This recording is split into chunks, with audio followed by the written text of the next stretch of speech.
This is the King of Average. King of Average. King of Average. King of Average. King of Average. Hello, everybody. Welcome back to another episode of the King of Average podcast.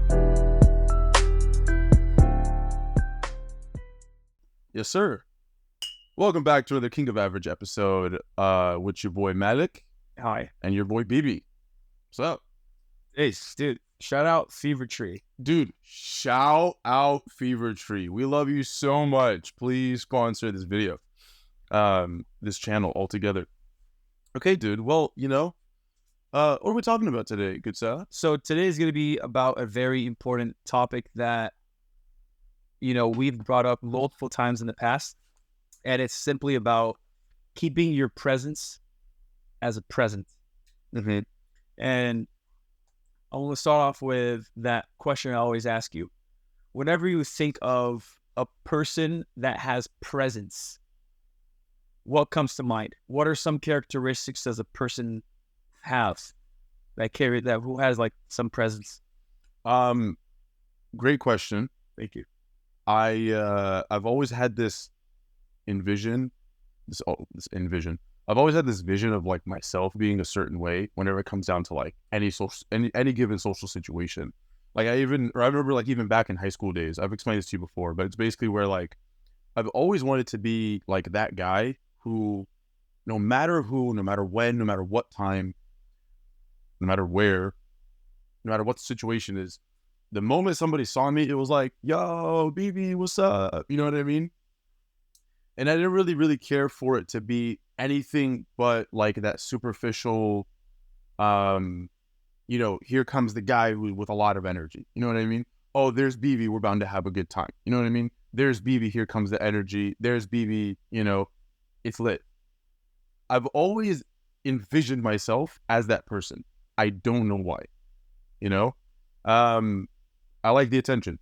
I'm not gonna lie, not in a toxic way, but in a very, very, I think, just naturally human way as an extrovert. Now, I know like you bring up like your family dynamic and stuff. Uh-huh. Do you feel like you being the youngest, that had some sort of effect of you wanting to be loud and known and having your presence known to other people? I like that question because I see how like it almost is as though like the youngest almost feels insignificant, so best they try to have a loud personality to like make up for it. I just feel like growing up because like like Ahmed's the oldest, I'm the youngest, and there's two in between us, but between Ahmed and I is only 4 years, and there's two siblings in between, so we're all pretty close in age. I just feel like even like when we would like play together as kids, do stuff together, for some reason, like I always was just the more energetic. I always had like the funniest jokes. I would always do the most savage things. So I don't know. Like I don't know if from a really, really young age I felt that.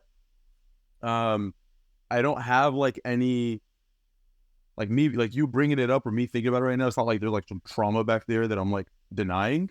But I just feel like ever since a young age, it was almost as if like for some reason, like, I don't know, I just made everybody laugh with things that I did, So I don't know. So like to go back to my question, right?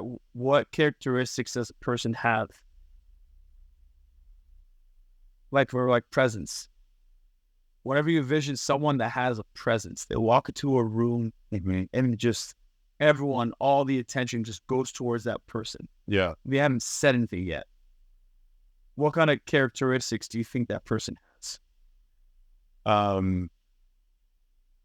That can get pretty deep, not gonna lie. I think when you look at it just like in general, usually physical stature has a lot to do with it. Usually physical stature. And the fact of the matter is like when you are of a certain shape, whether it's like, you're clearly more muscular or you have like a good lean fit or tall, right? Whatever the case is, when you have like that large physical element to you, you automatically demand the kind of like the attention of the people in the room, right? I think besides that, I don't know. I genuinely believe people do carry like energy in a certain way. where it's like, even if, maybe they're not the biggest person, maybe they're not the tallest person, like, just when they do walk into a room, like, they can bring a certain energy that would, like, command attention, But that's a great question. I can't pinpoint anything other than that. So I think of a person that just is present. Whenever I think of that, I think of a person that could be tall, could be stocky, could be anything like that. But a person that has that, they're just so comfortable, that they're so confident, right? That their eye contact is on point. They're not looking down. They're not looking up. They're very focused. They have their eyes at one spot. So that almost demands, like, what is this guy up to? So your ears try to, like, go up because you're like, what is this guy up to? I wonder what this guy's doing. Whenever he speaks with a purpose, or he speaks with some sort of, like, a demanding, authoritative voice. Let's do that. Is that what I'm doing? Or I'm not? The microphone, because the microphone's a little far away. So let's do more of that. So that person that's able to then gravitate all that energy in the room to them, I don't feel like they're purposely doing that all the time. Right. I feel like some people just have that thing to them that even they're not really aware that they're doing, or that they're even having. But I know for me, for example, I have those moments at time, but I could simply say maybe because I'm just tall.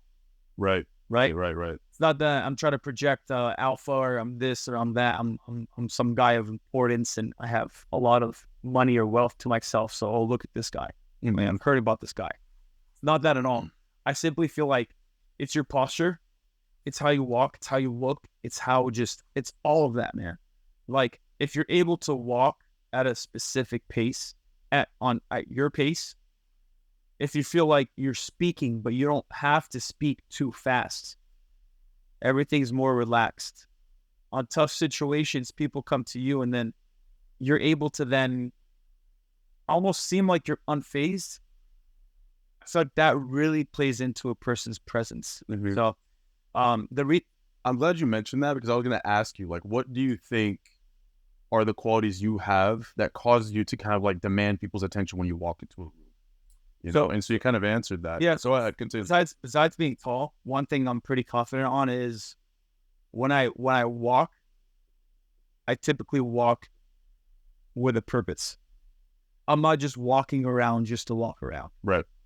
Mindlessly. No, that's not at all. If I'm going to have a conversation with someone, I'm going to have a lot of eye contact. Nice. I'm going to make sure that person is aware, that person is I give them that attention that they need. Like, I remember one time, there was an interviewer, right, that was talking about his experience with Bill Clinton, right? It was Monica Lewinsky. But, by the way, if you didn't laugh, I would have never known who that was. Oh, but my mind just connected the dots to me. Yeah, everything was just under the table, dude. But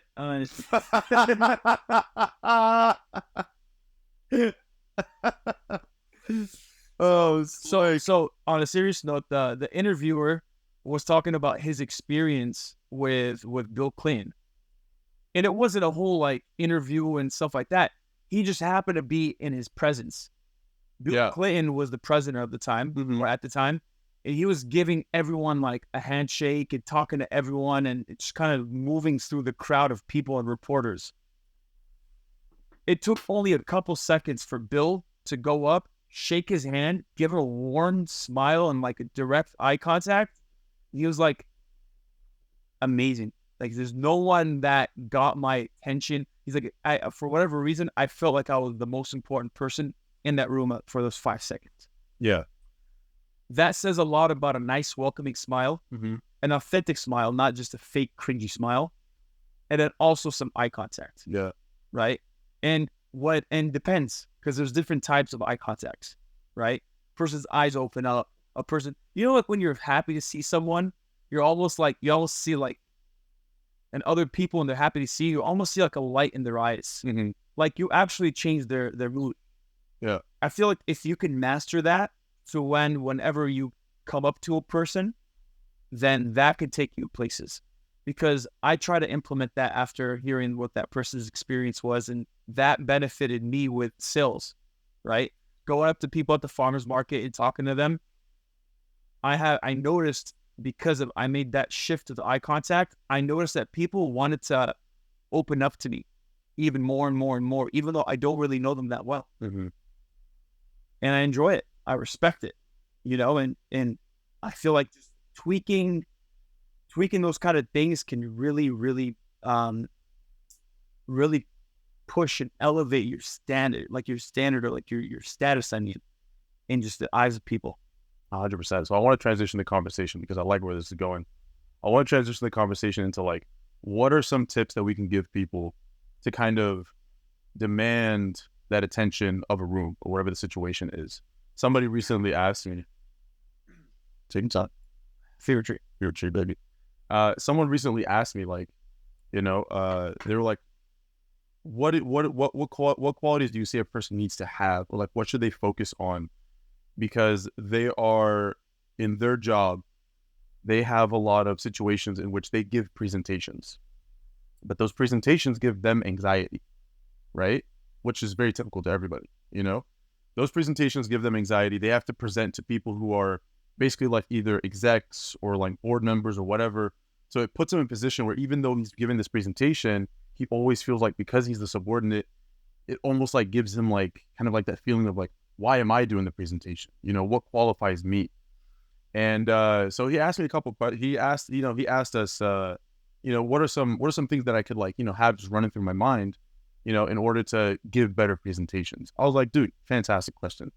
And the first thing that I asked him, I was like, when somebody else is giving a presentation, do you question the authority of that person presenting? When somebody's on stage at whatever you're at a conference, you're at a show, whatever the case is, right?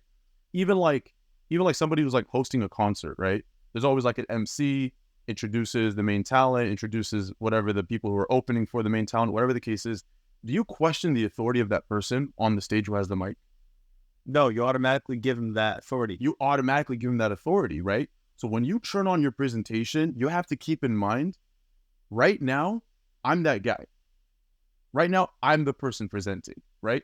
Don't take it to a level of arrogance where it's like you're the know-it-all, whatever the case is. But start with that thought in mind, because it's going to give you, like you said, that comfortability to be there, right?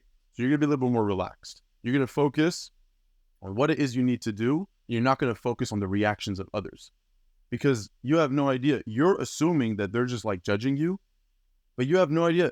They're just waiting in anticipation. What is this guy going to talk about? What am I here for? So focus on the purpose. Focus on what it is. So once again, put into your mind, number one, it's my turn. I'm presenting.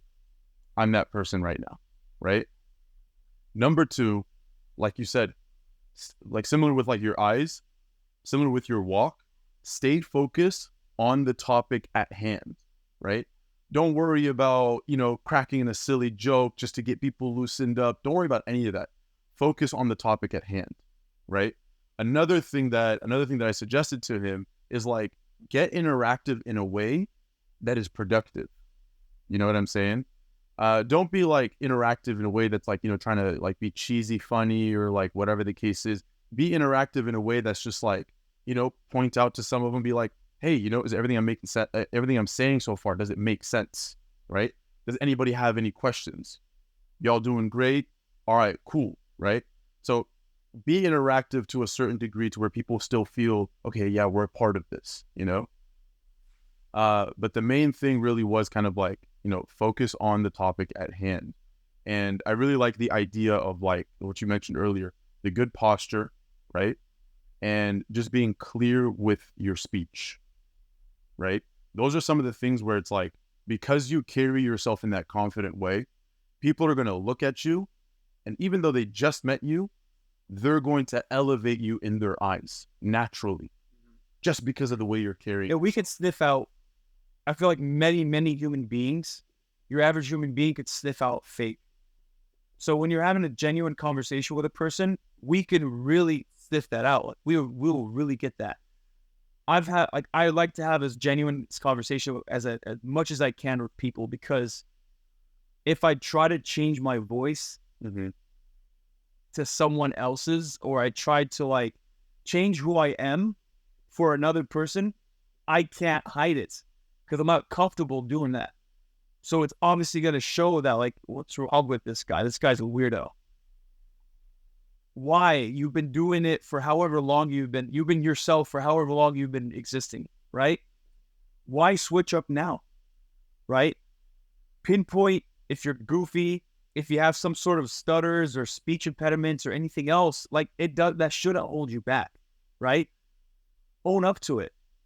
And I feel like when it came down to like presentations, personally, I feel like the best thing to do when you're feeling anxious during a presentation, eye contact, look around, and get them involved. That helped me a lot because before the presentation, I would always be like, oh, man, dude, I don't want to go up. I barely even rehearsed. I'm not that ready. It's kind of boring. It's kind of this, kind of that. But then the second I'd go up, I'd be like, just screw it. Let's have fun. That mindset, I was still anxious. Not like the anxiety just went away, right? I still had that thing, but a part of me at least was just a part of me was just comfortable.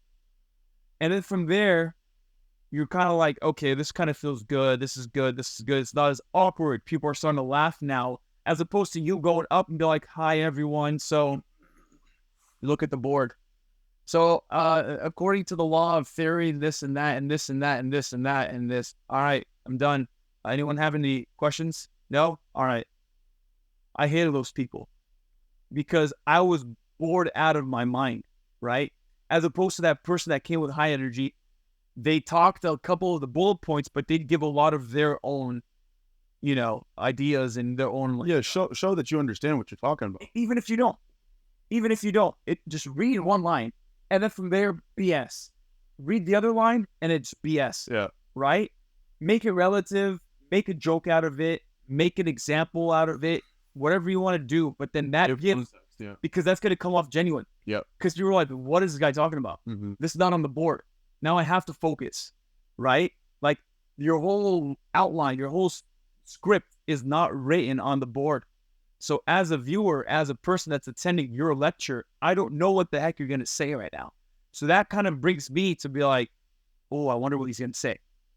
I wonder what she's going to say right now. Mm-hmm. So that right there is that demands, that gets the person's attention. And then from there, you're able to just do whatever you want with it. If you want to fumble it, eventually you're going to fumble it. But hey, look, at least you had some sort of like a positive experience from it. And if you think you're going to fumble something, you're probably not. But you're going to probably talk yourself into it, right? Yeah, even if you do fumble, I think it's important that like you said, play it off. Fumble it with confidence. Don't be shy to call yourself out. Yeah. That's going to get a genuine laugh out of it. But the way we call ourselves out is different than other people. Mm-hmm. Okay? I have some people that I've known, and I still know, like customers and stuff like that, that would be like, I'll be like, oh, hey, how's your day? And then she's like, oh, I'm good. And I'll be like, all right, cool. I get the order ready and everything's done.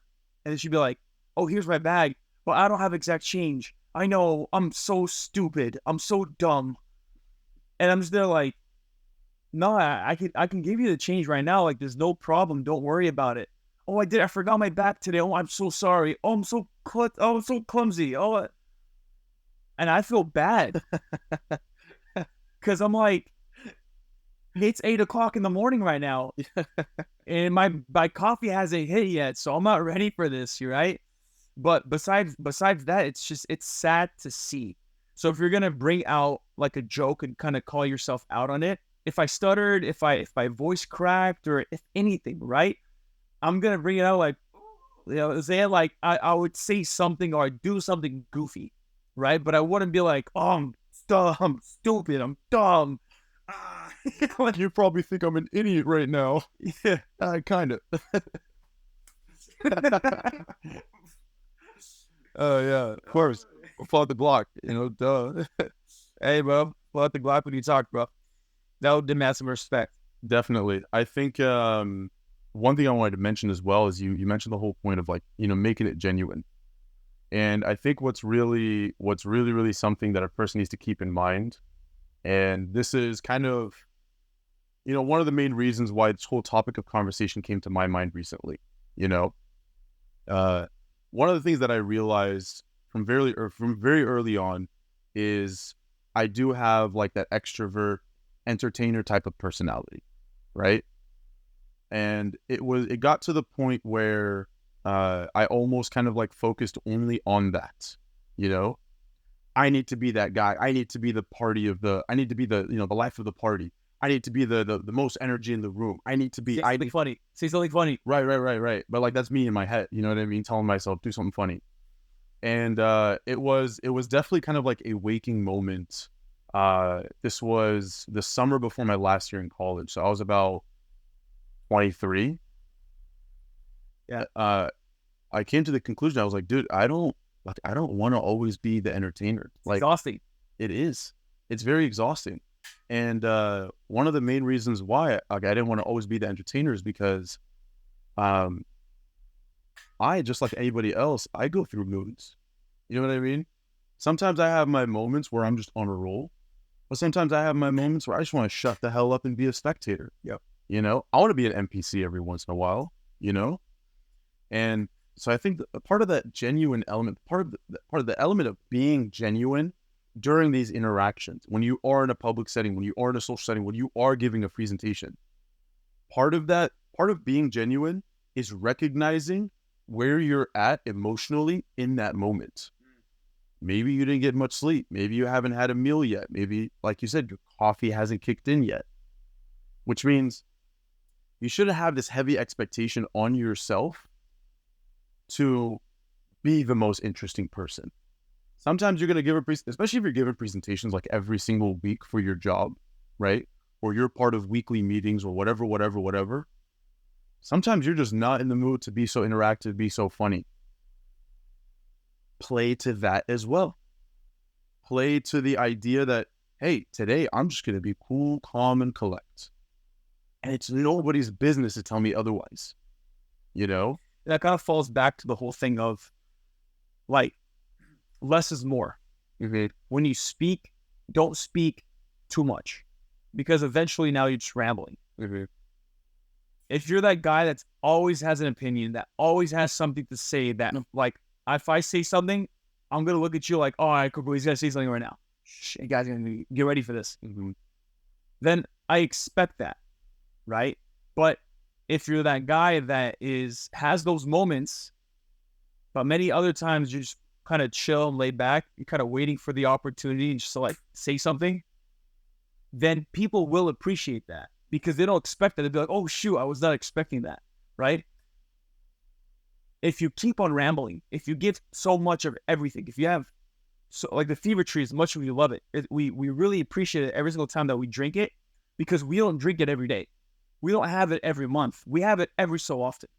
But when we do, we appreciate it, right? So that kind of brings up the whole thing of your presence being a presence because there's a scarcity of your time and a scarcity of what you have to say. So regardless of whether you're on a date, regardless of whether you're out with the boys or anything else, right? You don't always have to talk. Even if the conversation gets dry and it gets quiet, be comfortable with silence. Yeah. You don't have to. It's never on you. It's not always on you, I should say, for you to say something or for you to bring up the next conversation. Have the other person do it, right? Like many times, I just stay quiet. And sometimes it actually is awkwardly quiet. But I've trained myself enough to then just stay quiet and be comfortable with the awkwardness. And I'm not like looking at the person like, no. Obviously that's super weird. I'm just enjoying the scene. I'm looking around and stuff like that. That way the other person feels comfortable. Why not put the pressure on the other person as well? Imagine having that anxiety, that feeling like whenever I hang out with Medic or Joed or someone else, I have to say something funny. Every word that comes out of the thing is going to be judged. It's not good at all. So if you're constantly giving yourself to other people, will eventually build a tolerance for you. So that's exactly what I wanted to transition to, actually, which is perfect. You literally said it so perfectly. Because this came up in the 48 Laws of Power. Uh, the joke is I've been reading this for like 6 years now. Law number four. Law number four literally is always say less than necessary, right? Always say less than necessary. When you are trying to impress people with words, the more you say, the more common you appear and the less in control, Think about that person who, like, to a degree, you might look at them, you might look up to them in a certain way, and you're like, wow, this person, I feel like they're a person of, some sort of knowledge. They might have a skill set that I don't have. Let me try to learn from them. And you ask them a question, right? They might answer your question, but then they start trying to go above and beyond, right? And then it comes off where it's just like, they just want to seem like the know-it-all, right? They're trying way too hard. They're trying way too hard. It's like, dude, you've already answered my question like 6 minutes ago, right? Do me a favor, like, call us, let's move on, Even if you are saying something banal, it will seem original if you make it vague, open-ended, and sphinx-like. Powerful people impress and intimidate by saying less. The more you say, the more likely you are to say something foolish. We've all been in that situation. We've all been in that situation where, and I feel like this especially comes down to, like, either you just met someone, right? And at first there's like this, I feel like we're really good at first impressions, especially if we're together, we bounce off of each other's energy. Most people who meet us for the first time, they always give us kind of like that affirmation of like, dude, you guys are dope, And I feel like it could simply, if you spend too much time with that person and you build up the interaction to the point where they go, yo, these guys are flipping tight. Like, I want to hang out with these guys more often. And then there's like that peak. And then when you continue trying to maintain that energy and it starts getting a little too goofy, the jokes start going way far left field, it's kind of just like, all right, these guys are kind of weird now, And I feel like this especially happens when you're talking to girls, You'll be having an interaction and same thing. It almost seems like there's a peak of good energy, right? And most of us, we get so attached to that good feeling in that moment that we believe it's going to continue in that good energy because we're enjoying it so much. It's almost like a drug. But then what ends up happening is once you surpass that peak, right? Then you start to try to continue the conversation to maintain that energy, and you just start saying weird things that should have never came out of your mouth. And now all of a sudden, she's thinking about you like, oh, this guy's kind of cool. All of a sudden, like, yo, this guy's kind of weird, And so when you do focus on saying less, you focus on whatever it is you're going to say, it's going to have some element of value that's going to stick. You might not be the person talking the most, but everything you said in the interaction, people are going to remember next time and the time after that and the time after that. Why? Because it wasn't just a mumbo jumbo of like this whole monologue that they're expected to remember. No, it was just a couple of hard-hitting things, statements here and there that stuck to them so hard that boom, they were so valued that that's what they identify you as. So that's dope. Saying less. Check this out. Here's a blueprint. Talk to me. I love your analogy. Talk to me. Ready? Here's a blueprint. You reach that peak. You hit your statements. The person is at all with you. You're at the peak. Now you feel like the next things you might say, you might fall off a little bit. Yeah. Don't lose that peak. Now that person is thinking you are so significant or you are different. Start asking them questions. Direct the attention from you, now directed to them, right? Ask them questions. Give them the spotlight. Give them the ability to showcase who they are and to try to impress you. It's not you always trying to impress someone else. That may be the case in the initial interaction, but in order to keep it successful, in order to keep it fun, I want to be heard. If you keep on talking the whole time and you're saying some dope things, eventually I'm like, this person doesn't shut up. Yeah. I said nothing about myself. This guy kept on just, this guy's so self-centered. He went from like, this guy's so knowledgeable, he's really cool, he's charismatic, to this guy's so self-centered. This guy could not shut up about himself. Even though he has a lot to offer, I don't care to listen to it. Because it's all he has to offer is just himself. What do I have to offer? Nothing. Just ears. Right. Look at that. How does your knowledge apply to me? You feel insignificant. Yeah. You start feeling insignificant right as I hit my peak of the conversation. I direct it to you. So tell me about yourself. Right. Yeah, no, absolutely. Have them talk. I like that. But I was actually the example I felt like I was giving, even though I didn't specify. That makes all the sense in the world. But what I was trying to say is, like, sometimes the peak is achieved because it's a good interaction. You know what I mean? I think that's why I was saying, like, the interaction hits like a peak. Not really like you hit a peak. Peak. The interaction hits a peak. And sometimes the best thing to do when the interaction has hit that peak is to cut it off right there. Yeah. Right? You cut it off right there, and that's going to transition us into the next law that I want to talk about. But when you cut it off right there, what it does is it leaves that lasting effect. Now you've left that person where the only thing they can think about you is that person made me feel good. That person had a lot to offer. And that person was just a really, really dope person. You leave it at that, they're going to crave your presence. They're going to truly see your presence as a present the next time they know they're going to see you, right? So here, actually, to take this for a second, that transitions us into the next law. And I'm not even going to lie to you. I feel like if we're going to call this anything, we're going to call this the Drake's Law. Tell me I'm wrong. Law number 16 in the 48 Laws of Power is use absence to increase respect and honor. Excuse me. Too much circulation makes the price go down. The more you are seen and heard from, the more common you appear. And if you are already established in a group, temporary withdrawal from it will make you more talked about and even admired.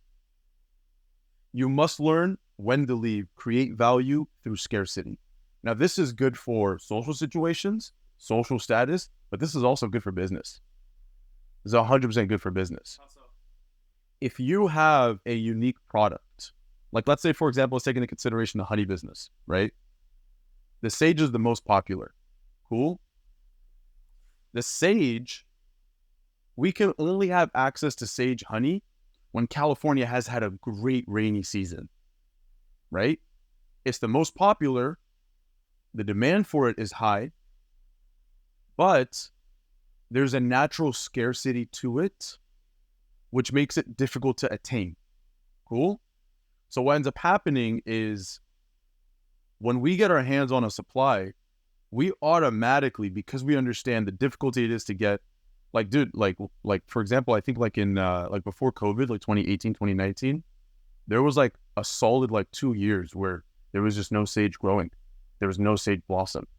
You know what I'm saying? Yeah, we went through a hard drought. Yeah. And basically, people kept asking, sage blossom, it's my favorite. When are you going to get it back? When are you going to get it back? And we kind of sat there. We're just like, man, we don't know, you know? And so naturally, because of that scarcity, right? Because of the conditions in which it's available, we now have the ability to price it higher than any other honey in our lineup. And people understand. People understand. People don't care. They pay for it. You know what I'm saying? They pay for it. And so the reason why this works really, really well in like, I mean, obviously it works really well in social situations, but it's simply one of those things where it's like, people will recognize when you show them that a lot of time is available to them. And it really, really negatively affects your respect and your honor. Why? Because somebody in your friend group who's always just like, yo, let's hang out. Yo, let's do this. Yo, let's do that. Yo, let's go here. Let's go there. Blah, blah, blah. Don't you have a life? It's like, don't you have a life? Yeah. You know what I'm saying? Don't you have somewhere to be? Don't you have priorities to take care of? Like, what is it that you do? You know? So it automatically starts to hinder on their respect, you know. But take the opposite, for example, right? And combine that even with the law we spoke of earlier, law number 4, right? Let's say, for example, in those peak moments of a social situation, you bounce. You're like, sorry guys, I gotta go. That automatically is going to raise your level of respect and honor, because it's going to show everybody the confidence you have in yourself in putting your priorities as more of an importance than the casual time wasting socializing that everybody else is committed to, right? And there's nothing wrong with it. You got to give a healthy amount, right? Ease off your mind, whatever, hang out with the boys, smoke some hookah, catch a vibe, whatever the case is, right? Go out to dinner. But the moment that hangout becomes 3, 4, 5 hours long, it's like clearly you could be doing something more beneficial, right? Have that conversation with yourself, you know? Is there a reason for me to stay here, or should I put my honor and respect into something else, right? And the moment you show others, don't be like, once again, don't be arrogant about it. Like, sorry guys, I have something more important than this. So don't be that guy, But if you just show people like, yo, dude, I'm so sorry I got to bounce, but there's something I got to do. There's somewhere I got to be, people I got to see, whatever the case is. I got some business to take care of, right? And then you bounce, people will honor and respect you for that. I say, why even give the reason? Mm-hmm. If it gets to a certain point, you want to leave out of courtesy, Many times you don't have to be courteous. Well, for the boys, you don't really have to be courteous in general, But I feel like if it's like, let's say for example, if it's like if you're like meeting a potential spouse's parents, and then you just get up after dinner, you're like, I gotta go. You're like, okay, well, it is like, where the hell are you going? It's like 8 p.m. Where you gotta go? The dad's gonna be texting you back, good morning, right? Hey, I respect you. That'd be dope. But yeah, and then even another way to implement that is, don't always make yourself present every time you get invited to go somewhere. They say misery loves company, right? First of all, you shouldn't be hanging out with people who are miserable, right? Because they're only going to want to hang out with you to bring you down. But they say misery loves company because even the people who are special in your life, if they make it a priority to hang out 3-4 times a week, dude, they clearly got nothing better to do. If you have something better to do, go attend to those. Don't reorganize your priorities. Move the important stuff out of the way just for another hangout, just for another hookah sesh. You don't have to be present in every single hangout that you get invited to. And once again, because you kind of like delay that presence, people are going to start to miss you. Simple psychology. People are going to start to miss you. Yo, where's Matic? Why didn't he come through today? Oh, he has some stuff to handle. Oh, okay, for sure. Shout out Matic, and then like the next time around, it's like, yo, dude, where's your boy Matic? Oh, you know what? Matic had like X, Y, and Z to do. He had to handle it. Or sometimes it's like, to be honest with you, I have no flipping clue where Matic is. Sketch. No, you know what I love, dude? You know what I love? When some people are just like, dude, where's your boy Matic? And I'm like, I don't know. We don't live in the same house. Like, what do you expect? They assume that I'm always next to you. Yeah, like we know the whereabouts of each other every minute of the day, And then it's like, let's say the third time around, it's like, boom, you come through, you show up. All of a sudden, it's like, oh, what's up, BB? Yo, Matic's here. You know what I mean? It's like all of a sudden, boom, he's walked into the room, So that's what I'm saying. Like, I feel like I want to call it the Drake law, Drake's law, because I feel like Drake has done a great thing in his career where, we're not going to talk about like his creative side, but more of just the presence of Drake. I feel like you genuinely don't know a lot of his whereabouts, except for every once in a while. You know what I'm saying? Drake isn't the type of person to post every little thing on his Instagram. I don't follow Drake, but he's not posting every little thing on his Instagram. He's not one of those people who has like, his whole life on his Snapchat for like a basic brand deal. You know what I mean? where he's posting every minute of his day. You simply don't know the whereabouts of Drake until every once in a while. And then like whenever he like posts something, it's like almost cryptic. You know what I mean? Subliminal. It's subliminal. It's not, it's, you got to read it between the lines. It's like one of those things where it's like, if you know, you know, otherwise you're just like, what the hell did that even mean? Like he dropped an album back then. It was like, if you're reading this, it's too late. Right. You know, simply, I mean, well, that's a fun way to put it, but like, but yeah, because he doesn't make his presence so common. The moment he does become present, it's a present. Everyone's focused in. It's news. What's Drake doing? So That's why, that's one of the reasons why he's been so successful at staying relevant. Once again, besides his whole creative element, because if we were to go into that, there's a lot to talk about there. But the reason why he's been able to stay so present and so relevant, rather, in like his entire career, even like what?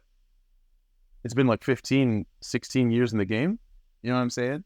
He's still relevant because he doesn't give you like this outburst of like himself to where people get over it and then it's like, oh, Drake is washed out. No, he gives and then he pulls back, and then he gives and then he pulls back. But when he gives, it's like amazing. Same thing. He drops something of value and then he takes a step back. You know, If he drops an album, a couple songs are gonna be like, "Oh my god, this is a classic. yeah, It's an amazing song." right. And he steps by, Mm-hmm.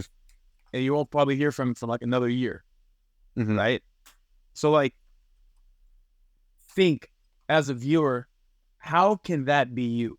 How can you give some sort of significance? So whenever you are available, how are you going to actually leave a lasting impression? Regardless of whether it's the first, second, millionth impression, doesn't matter. How can you leave an impression every single time? Because the second you start getting comfortable with people, then it's almost like a double-edged sword. Because the more we get comfortable with each other, the more we get closer to each other.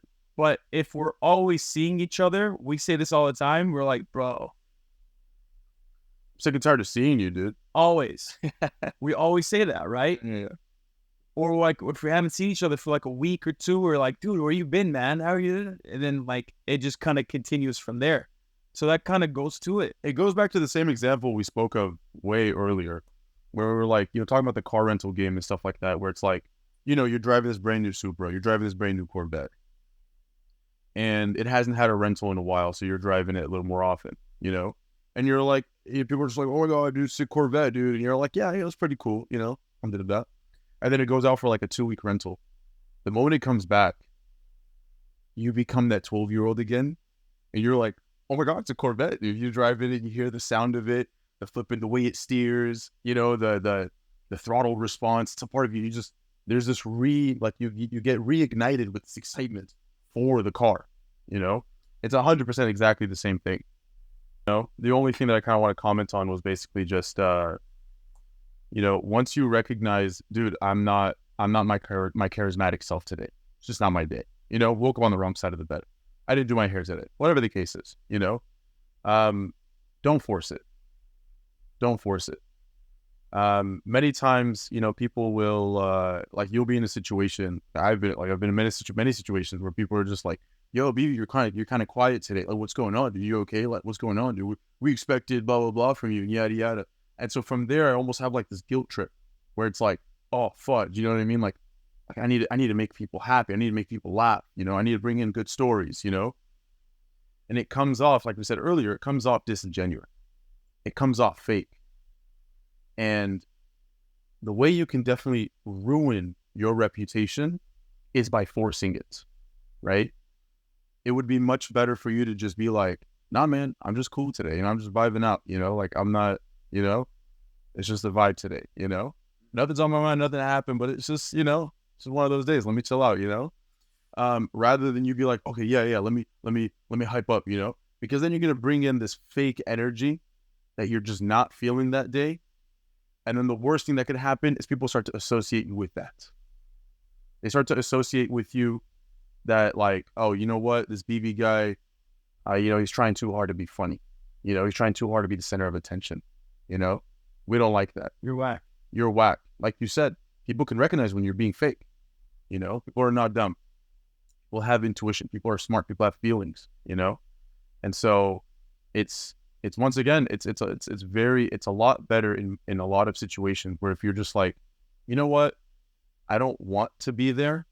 I'm not in the mood to be the center of attention, and either have enough control and security within yourself to go to that social setting, right?